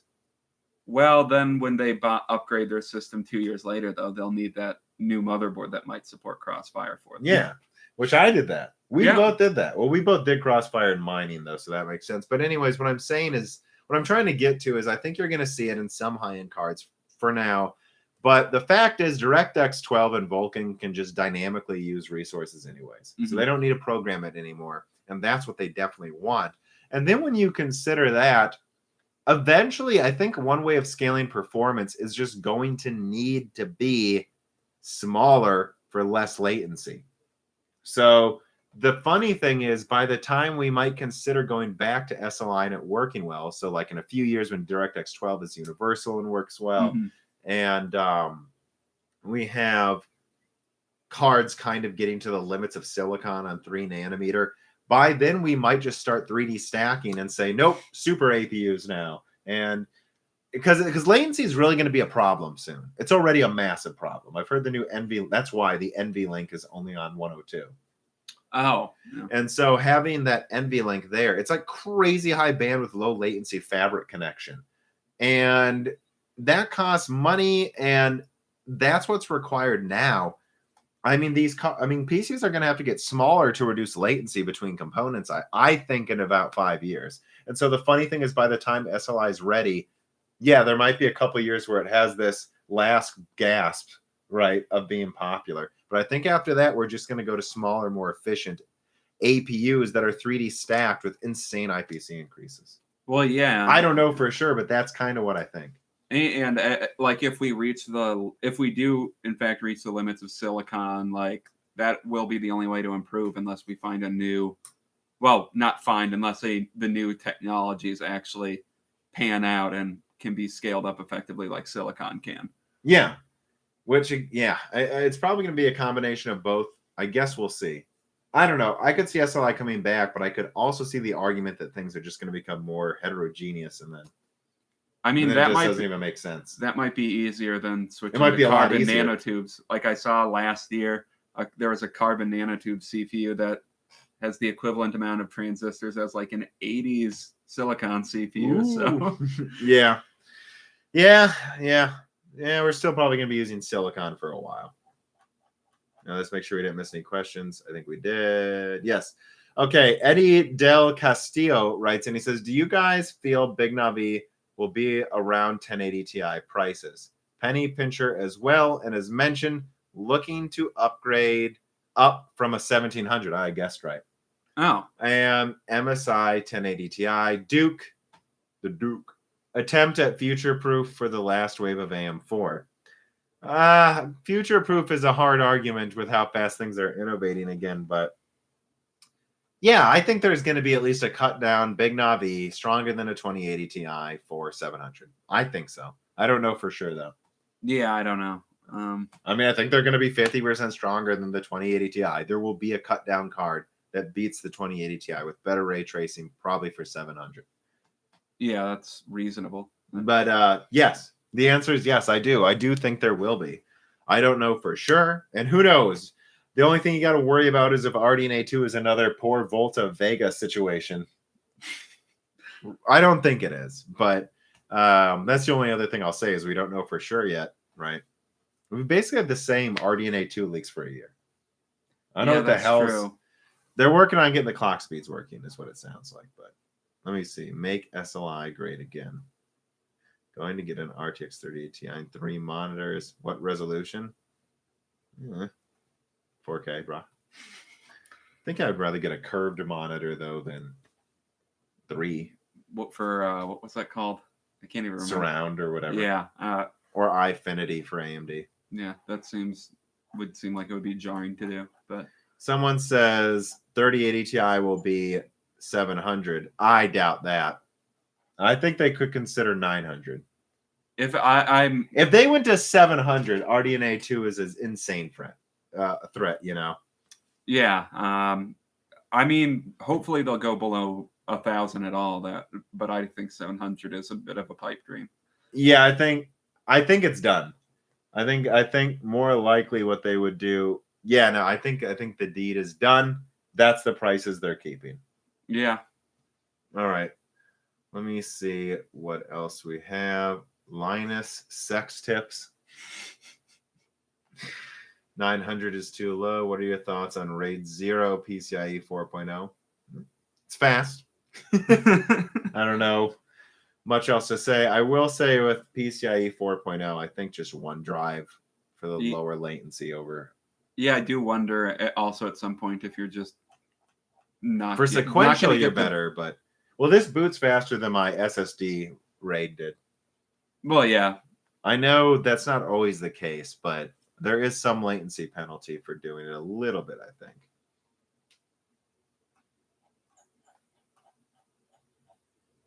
The server side. Oh, there's a tip.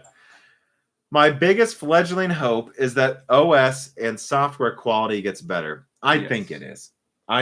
That's all Jim Keller talked about at Hot Chips, by the way. Just call it Jim Keller throws software engineers under the bus. That was his talk. As a VR software dev, hardware is awesome, but I'm reaching my boiling point at the amount of bad software around. Yeah, I mean, I think that's what we're looking at now. And I think the way hardware is changing is they're forcing people to get better at it. The stagnation from Intel and the fact that all you ever got was higher clock speeds and IPC meant that they kind of could let their software be lazy.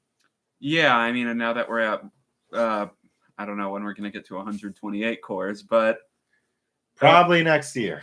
But if we're at 128 cores, like I don't know, is Windows even able to do anything with that, or is it just?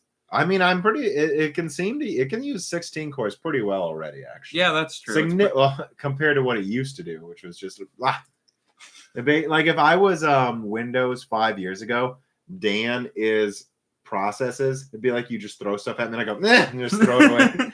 Like I don't throw it in the right direction. I just go, get out of my hands. Yeah, I mean, so it is getting better. Hopefully it gets, which with the Xbox Series X and PS5 coming out, I think it'll get better at handling 8 cores, but in 16 threads. But if it can handle 8 cores, I'm confident it can at least scale past 12.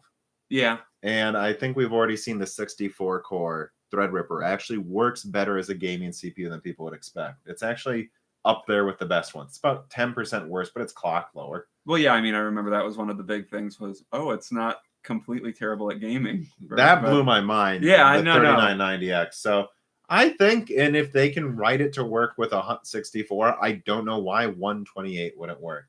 Maybe it won't, but why? I don't know. Whatever they had to do for that, I'm sure it would work with more. But yeah, so I mean, I agree that software needs to catch up, but from the sounds of it, it is. And SSDs are going to allow that too. A big problem with the software was access times. Yeah. It's like, how do you even program for things if it's just going to stall around all the time? Let me see. Scrolling slowly. Don't make Google mad. Well, all caps there. Big Navi will be. Do I think Big Navi will be better than 3080 Ti? I think they're going to be competitive, more competitive than now. That's my answer. Yeah, I wouldn't bet money on winning though. On either winning at this point. Because you got to think of this. It sounds like AMD may use now I think they might just use N7P as well. And if they do, I don't know. I think Nvidia's die size is going to be like 20-30% bigger. And if that's true, they should win. Yeah. But AMD is probably going to use HBM in the top chip. So that's an advantage AMD. So I think they're going to be closer. I don't honestly know. I think they're both going to have similar software solutions. It's going to come down to which one's better. And I think AMD is going to compete in the top end. They literally said they will. Well, I don't think there's any doubt that they'll be. They're going to beat the 3080. Let's put it that way. Yeah, I'm confident of that. There are going to be like truly high end AMD cards. GPUs. Yeah. Which again, so let's see if they go like a 24 gigabyte HBM2E card. Hopefully. Yeah. Just so I can brag about it. But I think I want to wait for a 5 nanometer card so that I can say I have 5 nanometer first, just like my Radeon 7. Which is the most important thing. Which is the most important thing, even if the performance isn't better. Arjun Rexhaj says, micro LED should have a response time in microseconds. OLED already does. But it just seems like the panel makers don't care as much about the computer market. That's true. A lot of OLED TVs response times aren't good. However, the LG one, even with the image processing involved, is less than 1 millisecond. So there you go. No, I've seen OLED displays at like 0.1 milliseconds. So again, there's really not a speed advantage. And I think once you get below 1, pretty sure the human hand is the bottleneck here. Well, once you're, yeah, that, definitely. Sub 1 is sub 1 is what I'd probably say, especially sub 0.5. I doubt there's any real difference. It's the ghosting with OLED and micro LED that's going to be awesome, because there's zero ghosting on OLED and micro LED. Again, my point of micro LED is I think it might be able to do better color. Maybe, is what I heard. Is that true? I don't remember. It depends on the website you read that tells you well, can do better color. Then I'm saying no. I'm so tired of theoretical. Theoretically, OLED should use half the energy of IPS. It doesn't. So it doesn't. So I think micro LED will be brighter, and which is debatable if that's necessary. When we watch TV at night and it blinds us, I'm like to Dan, don't you wish this was brighter so we were more blinded by it? I mean, yeah, depending on where you put it, I guess that might be important. But that can be important if you're placing it in a room with a lot of sunlight. But yeah, I think micro LED is just, hopefully it removes, it removes the burn-in issue, and maybe it gets brighter for rooms with a lot of ambient light. After that, though, it's really got to be cheaper, in my opinion. Like, that's really what it's about. If it's not cheaper, I'm not that interested. And the reason your phone's been using OLED for years is because it's cheaper to manufacture OLED on smaller panels, and it's hard to manufacture micro LED on small ones. Yeah. So OLED has been in the PlayStation Vita. It was a $300 console. But it's because it's a small screen. It's one of the first devices that had OLED, right? Yeah. Yeah, you could tell it was lower quality then. Oh, yeah. But it still looked incredible for the time. compared to the TN panels back then. My God. Yeah, the color was great on it. Yeah. Let me see. Dan H writes in, with SSDs being used as cache RAM in the new consoles, won't that mean they're going to wear out quickly? No, I don't worry about that. They've done long-term durability tests with SSDs, and they would like write a terabyte to them a day for like 2 years straight, and it lost 10% capacity on some of them. Some of them lost nothing. SSDs are incredibly reliable. There's no worry. Yeah, and I'm not worried. I'm not worried about the SSDs wearing out. I guess it's something that if it happened and go, oh shit, but I'm not worried about it. I mean, I think that if I don't think they would put that in a console, those in a console, if they would wear out in a year. That would be insane. And yeah, and it's not like they're always writing to the SSD. Let's keep in mind, you saying you're using it as RAM is misleading to, it's not entirely correct. You're using it for some things you used to have to use RAM for, but you're not like writing to it as often. You're pulling data from it. Yeah. So you shouldn't be writing as much as you think. Could they use it as a scratch disk as RAM? Probably, but I think it's mostly going to be used for some things we don't need RAM to do anymore. Does that make sense? Yeah, it's not literally RAM. Yeah, is what I'm saying. Yeah, although it is as fast as like some RAM, which is DDR2. Yeah, it's. I mean, and peak throughputs, it might be as fast as slow DDR4, which is just hilarious to think about. Like, well, not dual channel DDR4, but like slow DDR3. It might even be like DDR3 bandwidth, which is, yeah, things they're going to be able to do is going to be incredible. There you go, Dan. AMD non-x86 CPUs or APUs like ARM RISC-V. Well, we talked about that in the beginning, Cyberwolf, about how the Switch could use AMD graphics because of licensing its graphics IP out to like ARM and Qualcomm companies like that. RISC-V, I think AMD's looking into it, but I don't think they have any plans to really do anything big for at least 2 years. That's my best answer.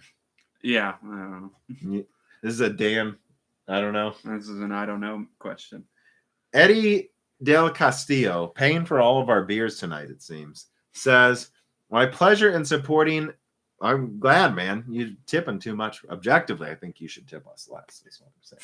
But why is it easier to read NVIDIA graphics card specs compared to Radeon?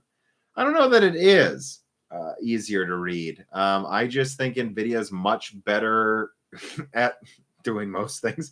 I think NVIDIA has a better website. I think they're better at marketing their specs. I think they're better at showing them off and organizing them in tables. You still go to AMD's website and it's way better than it used to be, but it's still just like not as well organized. Yeah, it is a little weird. Like when you look up Intel stuff too, they have that ARC website that just tells you all the specs of their CPUs, and then AMD has the, I don't know, bizarre little like fuck you tab at the bottom of their of their pages for each of their CPUs. Yeah, I don't know why. I don't know why AMD can't just hire some A-tier web developers. It's so annoying on a lot of websites and companies, though. There's a lot of companies where I'm like, I feel like if I just sat down for an hour, I could make your website better. But I don't know. I just think NVIDIA is better at conveying their stuff. And they have that cool green tint on everything that makes it look advanced. Mm-hmm. I wonder what the technical term is. Like olive winter green 7.5 or something. Probably the cool green that makes things look advanced. That's my. I want to bet it's just like patented by them too. If anyone uses the exact green, maybe. Paulo writes in and he says, "Do you think there's a GPU that won't get devalued with the upcoming GPU releases?" No. And how about CPUs? No. Things are going to keep going down in price. There's no such thing as future proofing and not having something lose value anymore when we're accelerating performance and innovating so quickly. And it's just like, your PC still works though. I mean, no one's saying your PC broke. Yeah, things always devalue even when they're stagnant, except for like a few weird times where like I guess the 7950 took forever to depreciate and it's in value. Still like $100. I don't know why it's so expensive. Which is why I didn't get it for that review. I'm like, I'm not buying that. Like, it was 50, I would have for the comparison. But yeah, no, I don't think so. I mean, so there's the answer. What do I think won't lose value? If you can get a 570 for $80, I don't think they're going below that ever. Yeah, I mean, why would they? How to what? 60? You're paying more for shipping. I think there's clearly a price floor in most graphics cards at around $80. That's where the 7950 went. That's where 6000 series cards went. HD 6000. I mean, that's where you're gonna see Vegas. Vegas will probably hit a floor at around 150 just because they're really good at compute. There's just gonna be things that graphics cards just really don't get much cheaper than $80. And if they do, it's like $70 or like $60 for that 660 Ti I got. Yeah. And then like 70 for a 780 Ti. Or it was just a really cheap graphics card to begin with. I think I got a good deal on mine though. Yeah, you did. But yeah, I don't no, I don't think so. The honest answer is the things that will lose the least value are the things already on discount. Yeah, that's if you true. get an $80 1600, I don't think it's going to be 50. It might be 60 eventually. Yeah, things on discount have a price floor. Yeah. So if you don't want to lose money, never get something expensive, which is the obvious answer, but it's the truth. Let's see. Let's see what we got here. What do you think? You'll need DLSS. Oh yeah, Nvidia is definitely going to use DLSS 3.0 if it works well. Even if it doesn't work well, they're going to use it a lot. They're going to try to make benchmarkers use it. And if it looks good, they should. And it's fair, I think.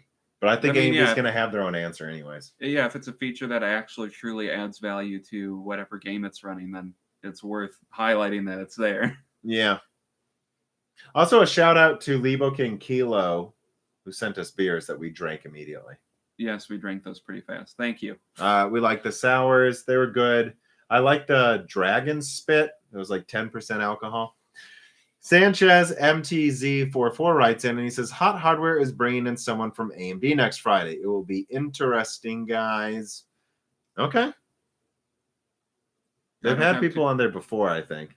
Yeah, I don't have too much to add to that. That's cool that they get people. Again, I wonder when AMD is going to start hyping things. Zen 3 has been design complete for a while. Oh, you know what, though? They might just talk about Matisse, too, in the Renoir APU. Are there any, like, conferences? Well, not conferences. Hot Chips is in August or something. Okay. I feel like they would say something before August. Maybe I'm wrong, though.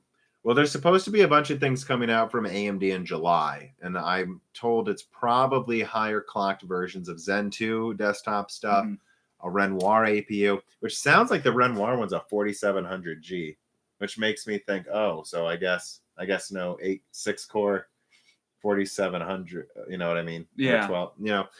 Well, no, who knows though? They might still go to 8 cores on the 4600, and then I guess the 800 could be 12 technically. Yeah.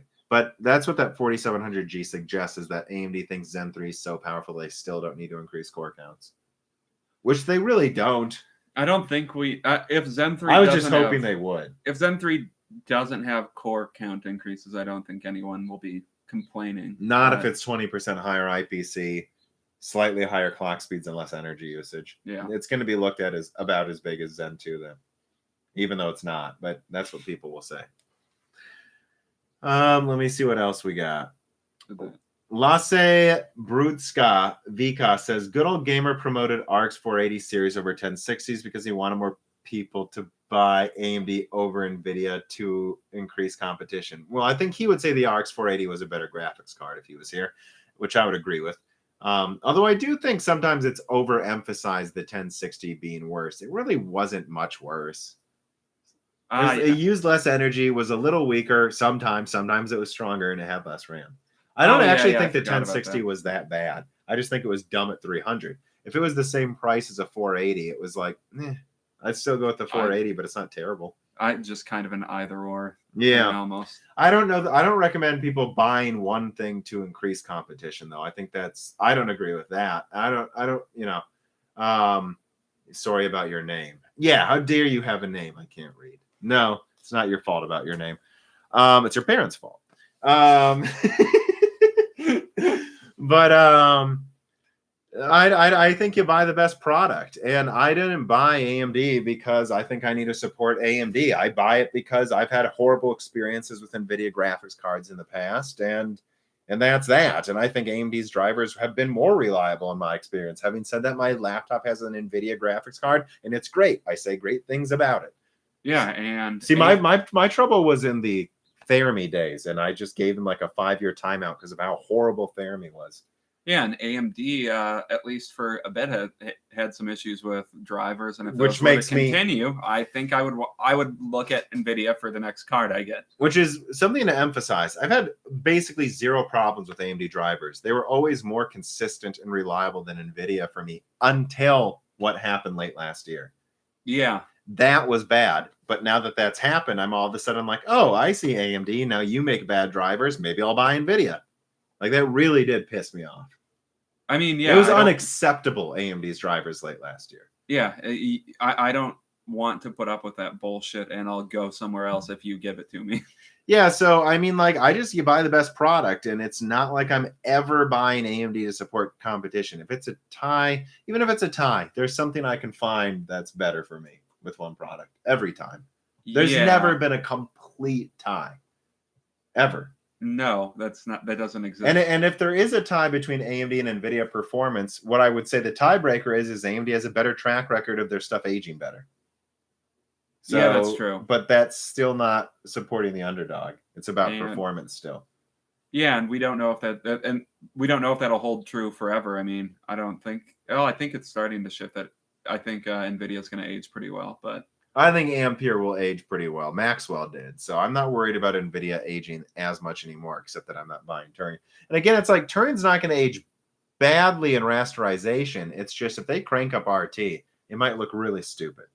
Yeah, if you bought Turing for RT and RT really takes off in the next few years, you might feel like an idiot for having the worst ray tracing available. But you want another beer, Dan? Yeah, sure. I'll go get one. You want to get the Wisconsin one? The Scotty one? The Scotty? Could DLSS be used for 8K gaming? Of course. And I think the higher the resolution with DLSS, the better it's going to look. That's something I actually talked about even when DLSS 1.0 came out, and I wasn't impressed, as I was like, well, I'm noticing 4K sometimes looks slightly better with DLSS, even the shitty one. And then 1440p looks garbage with DLSS 1.0. So I said in 8K, I think DLSS will be a big deal. And again, I think you're going to see this with the consoles. I think we're going to have advanced upscaling techniques, whether it's DLSS or something else. And I think you're just going to see 8K never truly be 8K for years when you can just do upscaling techniques, don't you? Yeah, plus I'm like still... why? They already render some things at lower resolutions in games now. Like, why would you not? Yeah, that's true. I don't know. I also think I'm also still skeptical on 8K to begin with, but yeah, that's a whole other discussion. Me too. But yeah, I mean, I think DLSS will really come into its own once we start going past 4K as well, is what I would say. It might even just be 5K where it's huge. What are we drinking? We're drinking a Wisconsin Amber, Capital Brewery. That was an interesting Wisconsin accent. Yep, they park the car in Harvard Yard. Yeah, that's Wisconsin accent. Right? Yeah. Yeah. Hey, look at me. I'm from Kansas. Jesus. That's my Kansas accent. Could AMD make an APU for laptops around 10 teraflops? Yes. I don't know if it'll go into laptops, though. Here's something I want to point out. So my Saison leak detailed 24 compute units. Now, they said they would disable 4 of them, at least in the samples they had, and would clock it around 1.2 gigahertz to fit in like a 15-watt chip. So do the math, right? 1.2. But this is like 10 watts, right? 10 to 15 watts. Like the 10-watt version was like down to 1 gigahertz for the graphics portion. So 20 compute units was like, I think that I forgot what it got to. It was something around like 4 teraflops, like 2 to like 3 teraflops ish. Okay, well, what if we go to the full 24 compute units and now it's at 2 gigahertz? Because Renoir clocks apparently to 2.1 gigahertz. Yeah. For the graphics portion on desktop. That's something I did not expect. I mean, that's going to make it game it'll be like maybe half as well. I mean, it could. That'll probably be like 6 teraflops if I'm not completely fucking that well, math. So the PlayStation 4 is 1.8, and that's, so double the clock speed then. More than double, almost triple the clock speed. So yeah, you're looking at like 5 teraflops, mean, the Renoir on desktop with the fast enough DDR4 will almost be a PS4 Pro, it seems. Yeah. As long as you can maintain that clock speed. So go from that to 24 compute units. Yeah, maybe. I think so.